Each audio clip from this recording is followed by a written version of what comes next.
I mean, come on, guys. We all know the South is full of flavor, but something strange is happening on the population map. With its rolling hills and bourbon distilleries, Kentucky isn't attracting the same crowds as Tennessee's booming, bustling cities. Why? What's wrong with Kentucky? Let's brainstorm some out-of-the-box concepts revolving around the population of these southern neighbors. Now, I know it's pretty strange to think about it. Tennessee and Kentucky are not just states who shared a border. They are practically bound by a tapestry of history that stretches back thousands of years. I mean, we're talking way, way back, even before the whole European settlers thing. These lands were buzzing with Native American cultures, each leaving its mark on the place. Around 900 AD, the Mississippian crew rolled in and set up shop, and from there, it's like the birthplace of the tribes we know today. You had all sorts kicking about. Mohegan speakers, Cherokee speakers, Algonquin speakers, living life, doing their thing. These people were all about the land, farming, hunting, trading, and yeah, sometimes throwing down with each other. And the Cherokee, they were something else. They had their own language and setup. They were practically their own nation, giving Uncle Sam a run for his money. But then we have the Europeans. Spanish, French, and British wanted a piece of the pie. It was like a gold rush, but for land. And these guys brought competition to a whole new level. They weren't just fighting for turf, but dragging the locals into their showdowns too. Like, take the Chickasaw Wars. It was the early 1700s, and the Chickasaw tribe was caught in the middle of this whole mess, having to pick sides between the Brits and the French. Let's fast forward a bit to the 18th century. The Brits were on a colonial spree, and settlers were eyeing Kentucky and Tennessee like the promised land. With its lush soil and promises of a fresh start, it was hard to resist. Now, Tennessee wasn't about to be left out of the action. In 1772, the Watauga Association was born, a sort of DIY government set up by frontier people. After serious growth spurts, Tennessee officially joined the Union in 1796 as the 16th state.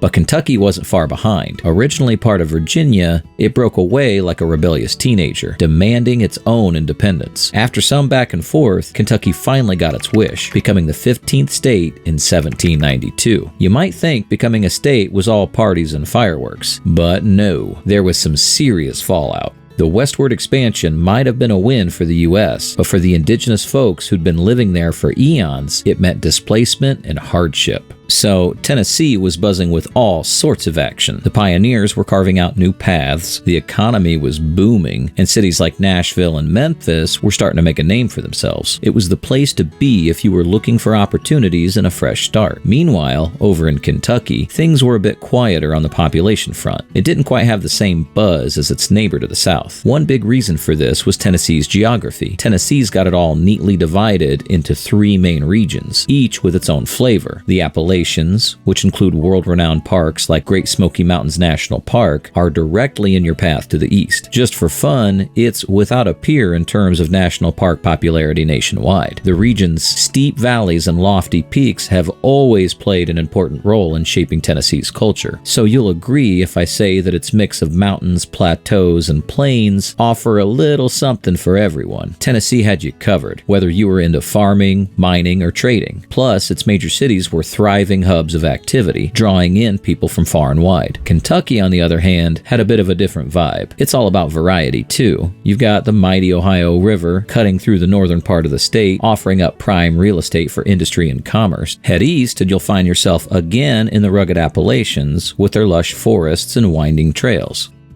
While it certainly had its own charms, it didn't quite have the same level of diversity as Tennessee. It offered fewer options for people looking to settle down and make a go of it. Plus, let's not forget about the rivers. Tennessee's got the Tennessee River running through it, providing a crucial transportation route and opening up opportunities for trade and commerce. While it's got the mighty Ohio River, Kentucky didn't quite have the same network of waterways to rely on. And you know, looking back at how Tennessee and Kentucky have grown over time during the whole westward expansion gig, it's pretty fascinating to see how things played out. Tennessee, with its Cumberland Gap, was acting like a neon sign saying, "Come on in, people." This natural passage through the Appalachian Mountains was like the golden ticket for settlers heading west. And let me tell you, compared to Kentucky's rugged mountains, Tennessee's lush valleys were like a magnet, pulling in people left and right. Economically, Tennessee was a bit of a spearhead. While both states had their roots in agriculture, Tennessee took things up a notch with a more diverse economic menu. I'm talking about manufacturing, services, and, of course, the world-famous music scene in Nashville. Meanwhile, Kentucky got a bit stuck in the coal game, which wasn't exactly a recipe for urban development. But it wasn't just luck that became the ultimate reason for Tennessee's rise. They were all about investing in themselves, especially after World War II. Take the Tennessee Valley Authority, for example. It brought jobs, electricity, and all sorts of goodies to Tennessee, making it an even more attractive place to call home. Fast forward to today, and Tennessee's cities are booming. With tax breaks, a lower cost of living, and a serious commitment to the good life, it's no wonder why people are flocking to places like Nashville and Knoxville.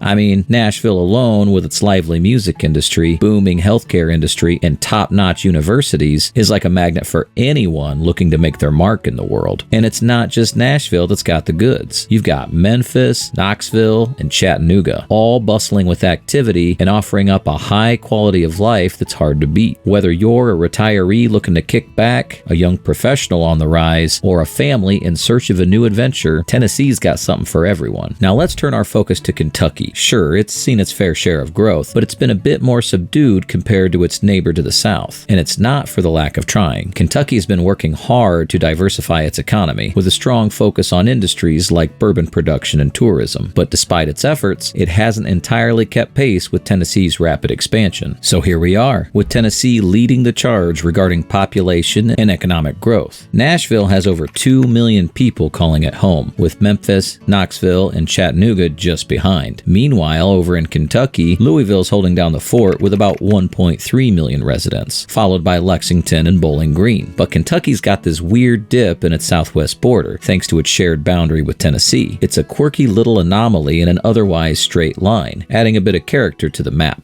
So, if you're curious about more fascinating insights into regional demographics and why certain areas attract more residents than others, check out our video on why nobody lives in southern Georgia for an eye-opening exploration.